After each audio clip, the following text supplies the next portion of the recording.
Hello, and welcome to Universal Heritage Television Naija. Here today, we bring you another edition of our Daybreak Naija program. My name is Afam Echi. In today's package, we are going to talk about the election 2023. We are going to focus and analyze the released list of pruned voters registration released by INEC. We are also going to talk about the security alerts that have been coming from coming from foreign countries. I have two gentlemen to discuss these issues with me. On my right is Professor Aham Anyanwu. Professor Anyanwu is the chairman, Academic Political Forum. Prof, you are welcome. Yeah, thank you for having me. I also have on my left Dr. Isaac Anukam. Dr. Anukam is the secretary of the Academic Political Forum. Thank you very much. Good morning, viewers. Prof and Doc, I think you may spare time to come and tell us about Academic Political Forum, because some persons have raised questions about who are this group. Okay. I guess in due time you will give response to this. Sure, We will do that. It's okay. Hello, viewers. Remember to like our Facebook page as well as subscribe to our YouTube channel. Thank you very much, and welcome once more. Thank you. Sir. Sir, INEC recently released a record, and it's indicated that the total voters register as at present in this country is 93.5 million voters. After the continuous voters registration exercise conducted between June and the end of July, it's had to delete following what looked like an alarm raised by the CUPP, Ugochinyere, the spokesperson, Ugochinyere Kenga Imo. It deleted about a total of 2.7 million invalid votes. And what eventually emerged from that figure is a total of 9.5 million added to the master register. Now, the country has a total number of registered voters put at 93.5 million. So I come to you, Professor Anyanwu. Yes. Now, with what INEC has done, do you think it is now enjoying the confidence of the people that it is ready to do the work, to conduct a free and fair election, drawing from the alarm that was read some time ago? Thank you very much. Well, I must say that Nigerians are happy to note that the chairman of INEC was responsive to the call by CUPP. Finally, the body would have closed its ears and behaved as if nothing was wrong. That's correct. For addressing that problem emanating from CUPP, arising from what they call the MoMA magic, I think Nigeria and Nigerians are beginning to have some sense of confidence in that by weeding off some millions which otherwise would have been part of the voters registration list, that goes to tell us that the body INEC is prepared to listen and prepared to take actions that will lead to some type of credible election. Thank you so much. Dr. Anukam, some people believe that Nigerians have really woken up and are prepared for a change, and that is why they are following things step by step and not ready to give chance to any irregularity. Do you agree that Nigerians have actually woken up and are prepared for a change? Yes, thank you very much. That is drawing from the alarm raised by the young man. Yes. The CU people. That's correct. And what the INEC has done so far. Yeah. Agreed. Leadership or heading of any organization that has large followership is just a question of trust. When once trust has been established, the confidence will just repose on those leading will now elicit some measure of interest. But the responsiveness of INEC chairman over that CPP's alarm has given some way of, we can trust this body to conduct a credible election. And invariably that will make people to have confidence to spend their time, spend their money, and say, let us engage in the system. If you make a reflection, you will discover that why people weren't interested in election, they say, now now, they can be, because there was nothing like trust. And so we don't have confidence in the system. But what is evolving now from the INEC and that alarm raised is the chairman of INEC is now trying to establish a layer of trust. And that too, the followers or the voters are now having confidence that at least there's a ray of hope. Sure. Okay, let me mention this. I come to you, Professor. Okay. Now, if you look at the breakdown of the INEC records, a breakdown of the continuous voters registration, there is a worrisome development in it.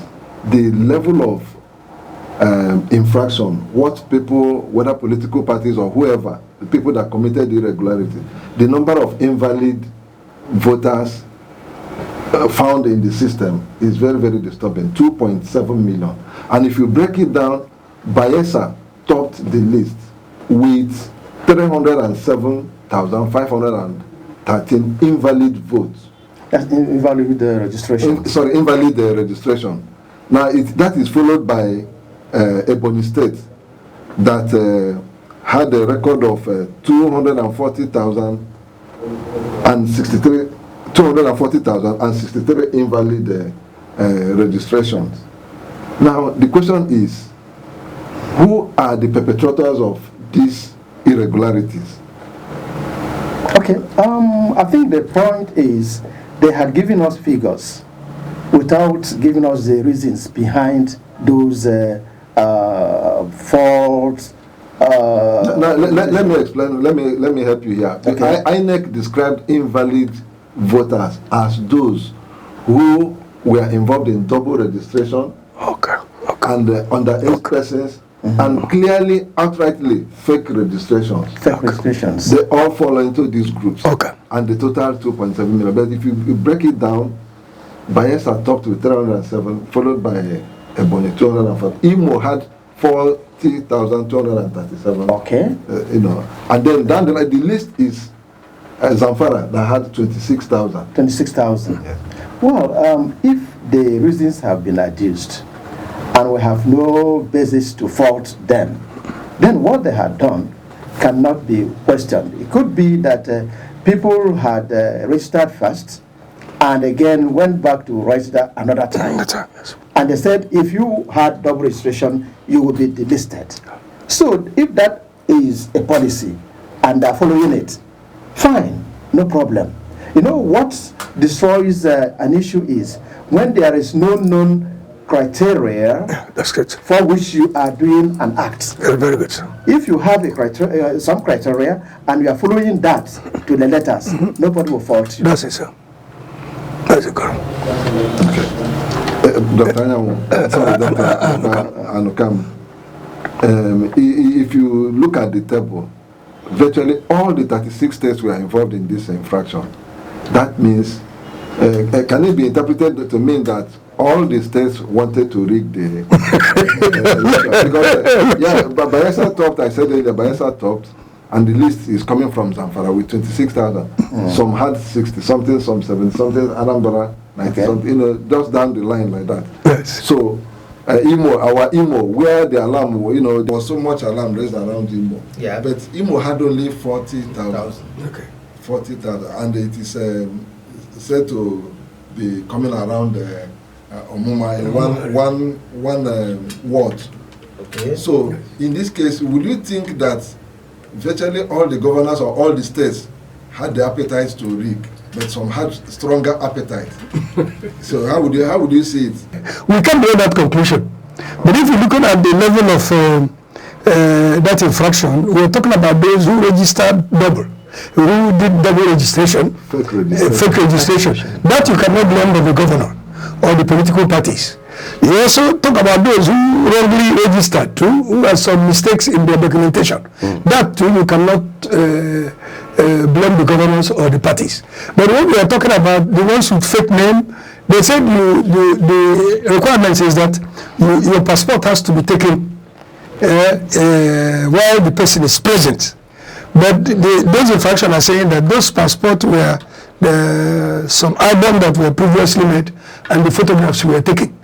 These, I agreed. That element of infraction is really a tool for rigging. And since we don't have the statistics of all the states that are involved, we can't generalize and say that all of them are involved. From the INEC table, all the 36 states all had invalid registration. Yes.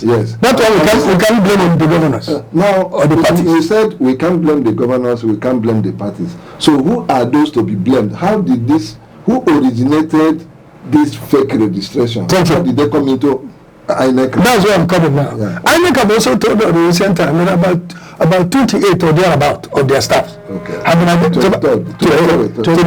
Right? Yes. Have been identified who are involved in the infraction. But maybe Virginia that said those who were arrested innocently in the state should be released. Because those ones committed no crime. That is actually it. And INEC doing that by identifying them and also made effort to release those ones. He's really trying to instill some confidence and trust in the process. Yes. And once that is done, good.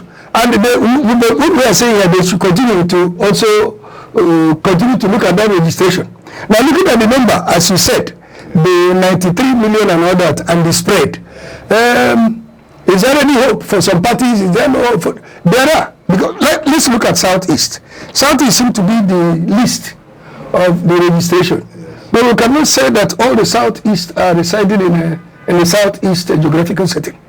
Okay. A lot of them is in Southwest, a lot of them are Northwest. And with the mobilization and awareness created that all of them should vote, we should not expect that more Southeast votes will also come from there. So there is hope in the way. And then further to what my secretary had said, I think at the entry of His Excellency P2B, yes, it looked like there was some sort of mass mobilization. And so many people who had decided not to vote, not to bother themselves, had to go, or they went out to register. Not minding that they had registered before, but didn't collect their cards then. Instead of going to collect their cards, they decided to go to register again. But unknown to them, it would be some sort of something against INEC policy. That would have contributed to the many, discounted votes. Yes. Okay, I get it. That's but even at that, INEC was warning. Maybe some of them did not. They had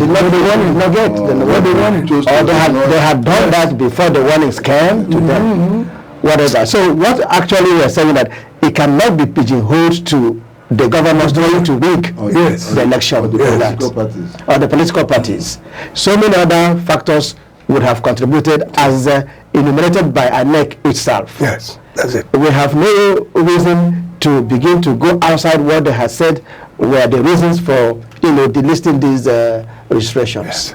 Okay, let us draw from what you just said, the interest generated by P2B. Yes. Some people said the bulk of P2B support is coming from the youth group, and that these youth groups do not have voters cards. In what appears to be like putting a lie to that claim, if you look at the INEC breakdown of INEC, the information they released, of the 9.5 million new voters, 7.2 million or 76.5% are young people between the ages of 18 to 34.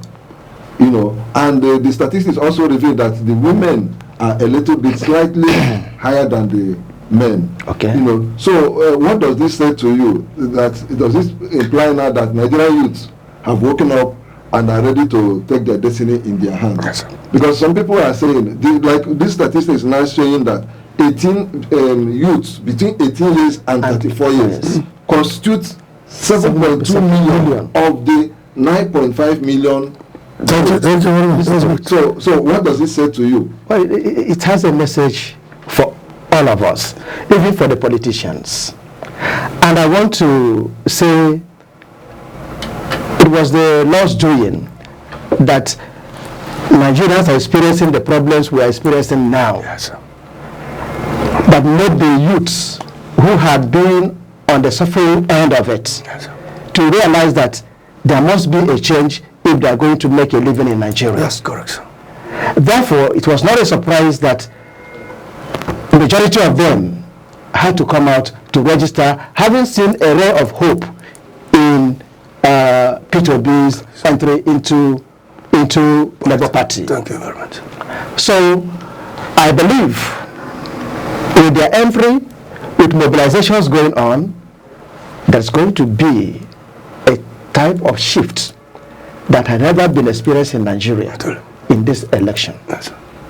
Okay. Shortly before this election, I think way back in 2019, this government of President Muhammadu Buhari tried to promote youth participation into politics. Even though after it all, we are still not seeing the presence of youth. It may seem to me that the youth are now ready to answer that clarion call. And your opinion is that the entry of P2B is changing the game. Sure. And that is what is galvanizing the youth. Yes, definitely. Do you agree? Where do you take your position? Is it that it's P2B, or do you suddenly following maybe developments, what is happening, and they now want to be part of the whole event, to change their destiny themselves? Because if they keep quiet, things will continue to take the same shape. Do you believe it is P2B or the youths themselves decided to take the bull by the horn? Yes, or even the federal government. You will agree with me. This is youth o'clock. Yes, no problem. Youth o'clock. Yes. Agree. You will agree with me that myself and Prof, we are with the youth, and we are youth. Because we have been training all these unemployed. Of course. Highly skilled, Yes. all along. And imagine a student that have left school or all this while, come back and ask him, say, where are you? He says, I'm still looking for job. looking for job. Prof will not be happy to see that. Same is me too. So we are the youth, and we are, as teachers here, we are representing them. See, what actually happened is that there are, I was reading the other day, 14 promises made by APC in 2015, 2019. Yes. None of them have been fulfilled. So when they made the clarion call and they were making program that the youth, this and that and that, nobody took them serious because there was no sincerity. They weren't confident in that until Obi came. The government of Obi, he did a lot of things that really made people have confidence in the crusade he's carrying on. He first of all naked himself, put himself up for everybody to see. And the matter at that time is go and verify. Verified. And in that going to verify, everybody now played back into history to look at this man's antecedent, what he has done so far. And from that, we begin to have some measure of great confidence. We say that's the man we follow. So it is a bit that really changed the spectrum, as Prof rightly said. But now people are having, say if we can have somebody like this, whose interest. And you see, until people now went back and begin to look at Obi, they now discovered that he was doing a lot of things and we tell people, don't even announce it. It wasn't even necessary. When you go to give money, said, don't mention it. Don't announce me. And he was helping. So that way, you see, leadership is about confidence. If you make people confident, they will trust you. If you tell them go, they will go. But when very women were calling them, they refused going. So the thing has to do with leadership. The APC government called, and they saw that they were not sincere, they didn't. So Obi came around and maybe they said, go and verify. And they were verifying and discovering the truth. So the confidence is there. Sure. So, okay, to actually address your question aptly, when you say whether the youths on their own wanted to, take back, may say their country, or whether it is because of Obi, before Obi, they had given up. They had given up. There was nobody to follow. Nobody. But when Obi came in, like he said, and exposed himself in the public, people saw that this person, Yes. if given the opportunity, would lead us somewhere. Then there was mass movement, mass registration. Not that. As they were registering, they were also going on streets, demonstrating, calling people to support Obi. Thank you very much, sir. And we are gearing towards the election day. Yes. As we approach December, January, I think actions will begin to unfold. Very good. Let me also chip in something. Is this The support base. The support base. No, there is something you said we didn't answer. About the support. No, it's the question you asked. We want to actually answer properly. Now that we're giving some. You were talking about the support base. Okay. Support base that is the youth. The current, it may not only be youths alone. No. The parents of those youth and the women, all of them have taken note of where the youths are heading to. Of course. And are listening. You know, the mothers are with us. The elders are with us, except some few of those who are there for their own pocket work. Yes. Okay, all of us are looking up to 2023 with every amount of optimism. But there are strong signs that things may not actually play out the way we are all envisaging. Look at the issue of terror alerts coming from foreign countries, you know, and Britain, that's United Kingdom, America, Canada, Australia, since 23rd of this month, have been raising very strong security alerts, to the extent that even the United States have started evacuating some of their staff, you know, out of the country. And it's not something to be quiet about. But the federal government has continued to assure that there is nothing to worry about, you know. And given that scenario, given what is playing out right now, while some people are very much aware and are not prepared to ignore the alert, you know, do you not see it as a kind of putting a red flag on the election?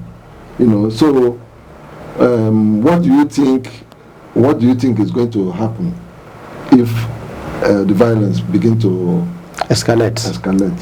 Because there are already violent actions here and there. In the north, some people are being killed after some campaign.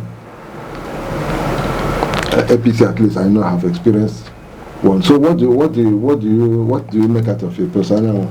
Well, like you just said, it is a worrying situation, but it is not one that will make us lose all the hopes that the elections won't come up. Like I was reading somewhere, they said in 2019 there were also these types of alerts. That's it. But elections came and went, and nothing happened.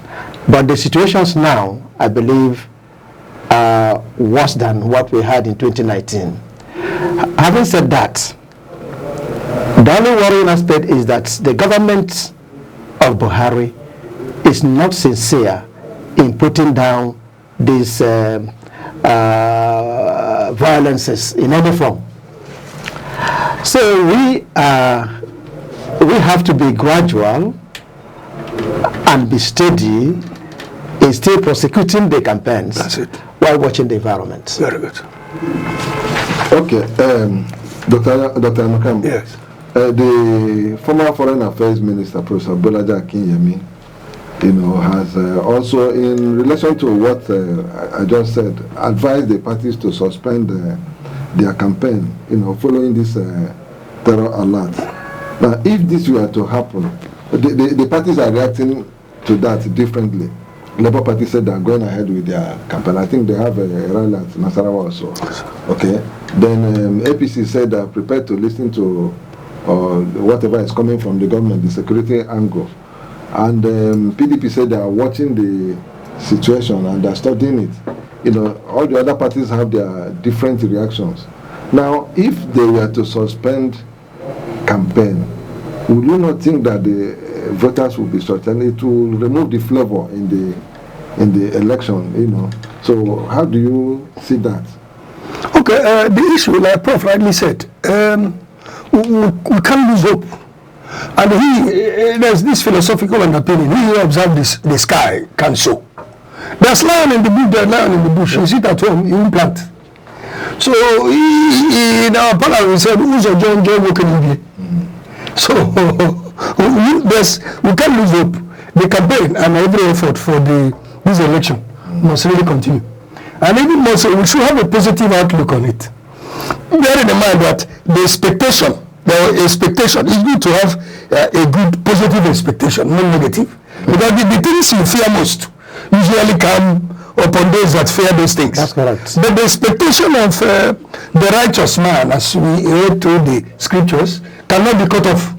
So we'll continue the way it is. And if you look, like Prof rightly said, if you look back, there's no time you want to have an election, there will be something like this. Yes. It's always there. And that's it. Somebody, actually, no one was offered some years back.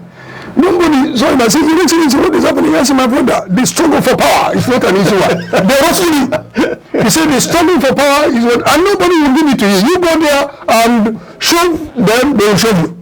So during the time when we play football, because of tackle and shoving, then you will strike to score. So the threat will be there. Sure. I like what the label is saying. What the armies and the rest of them, they should take precautionary measures and we'll go ahead. Yes. Let's look at this with more an in-depth, the situation. Do we trust our security men? The federal government is saying we're already on top of the matter. Do we trust our security men well and strong enough to handle this situation when we're already experiencing violence? You know, the attack on what presidential convoy itself. That is far back. Recent development. The pastor that was attacked, Suleiman. Yes, that was attacked.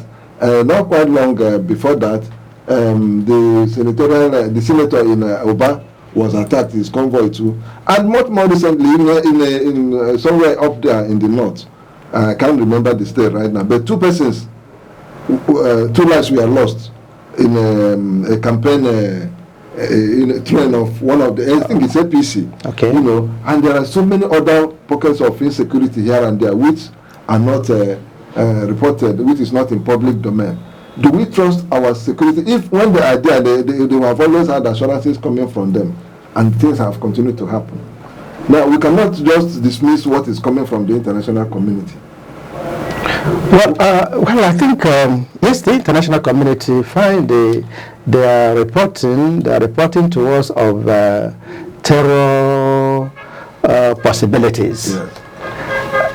Then are we going to run into the bush before we begin to even see the terrors themselves, or can't something be done to be able to circumvent that?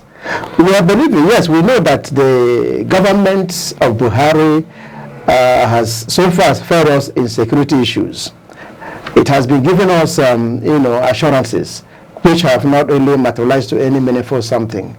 But I do know that as we are gearing up to elections, maybe they also will have to gear up to stem this tide of violences.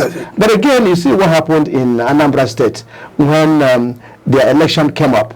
There were lots of killings. Nevertheless, the election held and produced the government. That's correct. That's correct. So, in this particular election season, no matter how you look at it, we are going to gear up, and that election, to my mind, will come to pass. That's it. Okay. That will come to pass. Yes. Can I chip in something here? Looking at the one you mentioned of Suleiman. What Suleiman's incident is, his story and the background doesn't really indicate political anything. It has to do with event in that is surroundings and people we usually deal with. The one that is a bit politically motivated, there are a lot of story narratives about Oba's own. Yes, they said they were going for another person and they saw Oba also. We have not had of anything. But like Prof said, we, because of these pockets of here and there, give up. We won't.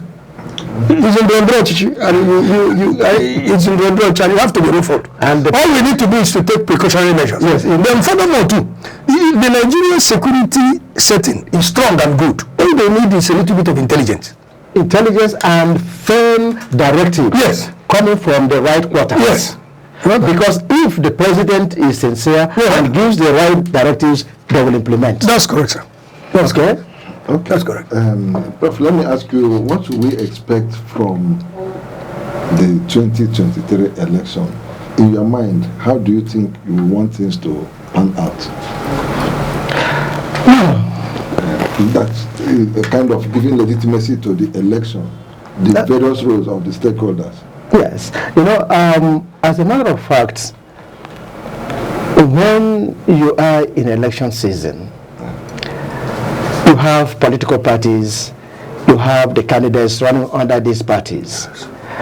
And then, of course, there are certain steps that ought to be taken. Like in the case of presidential race, they were invited to sign a peace pact. Of course, they came. Bola Tinubu was not there. His vice represented him, for which people also talked. Well, having signed the pact, it then means that they were required to actually galvanize votes in a responsible and peaceful manner. Yes, it's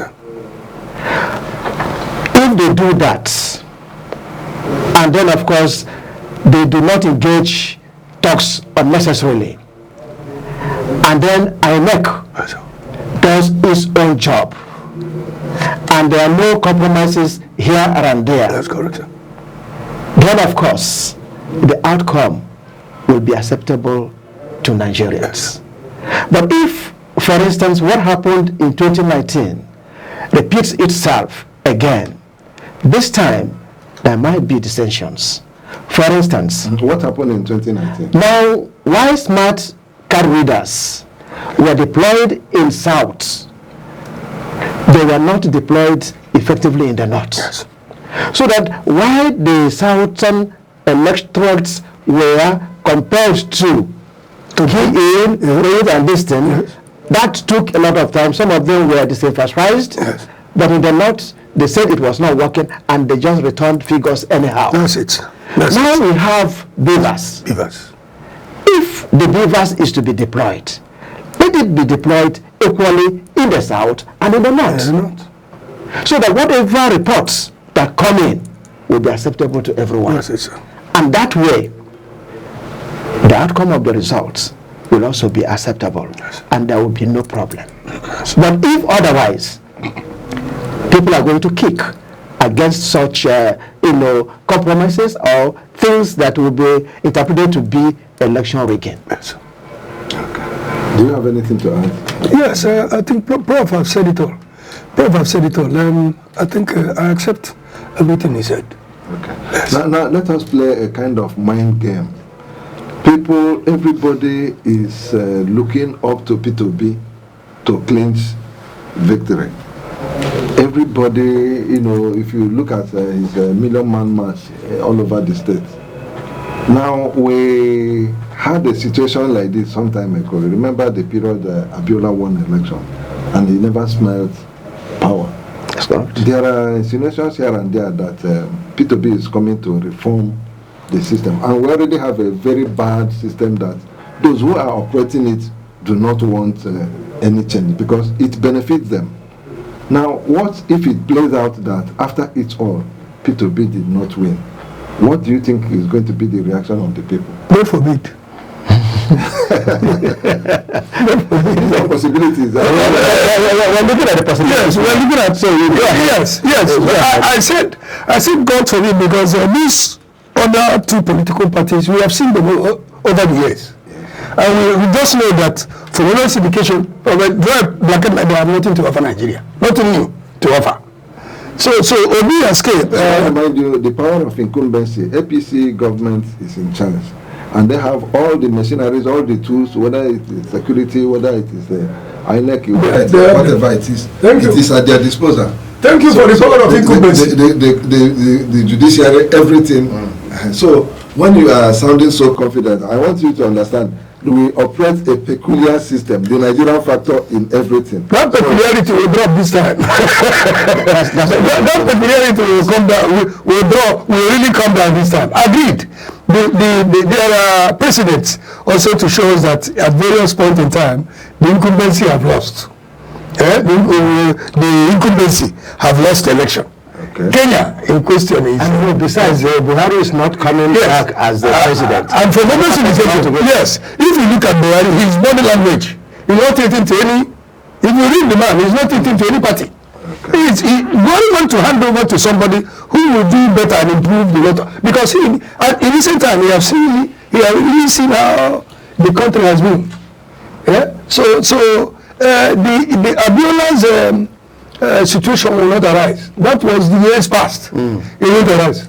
Okay, the Abiola situation is not I won't. Okay, let me say this. Let me say this. Abiola won when a military head of state was in place. And that was dictatorship. And he, without much consultation, annulled that election. Okay. But now we are operating a constitutional democracy. And then, like, we were trying to examine the role of INEC. That if INEC is sincere and reports votes as casted, it is not in doubt which party and which presidential candidate will win. But if there is rigging, definitely there is going to be a lot of demonstrations. So many things really will not be the way they are. So we would rather caution from the presidency down to the security agencies, down to INEC, to play the rule according to play the game according to the rules. Once this is done, we'll have a safer Nigeria. Yes. Otherwise, they're inviting troubles. Let me get your opinion. What maybe we have to round up the program at this point, and what do you have to say to the Nigerian electorate? Prof. Okay. For the electorates, I must advise, look at the situation we are in Nigeria today. Look at the parties that are presenting candidates. Look at the candidates themselves. Search your conscience amongst them who will make the difference. Whoever you think will make the difference, cast your vote for him. Thank you so much. Yes, I would also like to tell our young men, don't allow anybody to use you as a talk or to go and commit electoral fraud. Those politicians or somebody who is coming to offer you money, tell him to bring his son or relations to come and do that, and then bear also the consequences from security agents. Rightfully go vote, cast your vote, and then leave the place and come back later to defend your vote. The Nigeria is all of us, and what we are talking about here is our own future, the future of our children and those that are yet to be born. The Nigeria is not meant for any particular tribe or group. It's for all of us. The benefit of the land is for all, but now it's in the hand of you. So if you want it to remain in the hand of you, then give yourself to be used to still sustain that view. Right. Thank you very much. Thank you, viewers. Thanks for being part of the program, Prof. and Doc. Thank you. We appreciate your contributions. Thank you. Thank you so much. Remember to like our Facebook page and subscribe to our YouTube channel. Here we draw the curtain. Thanks so much. Thanks a lot.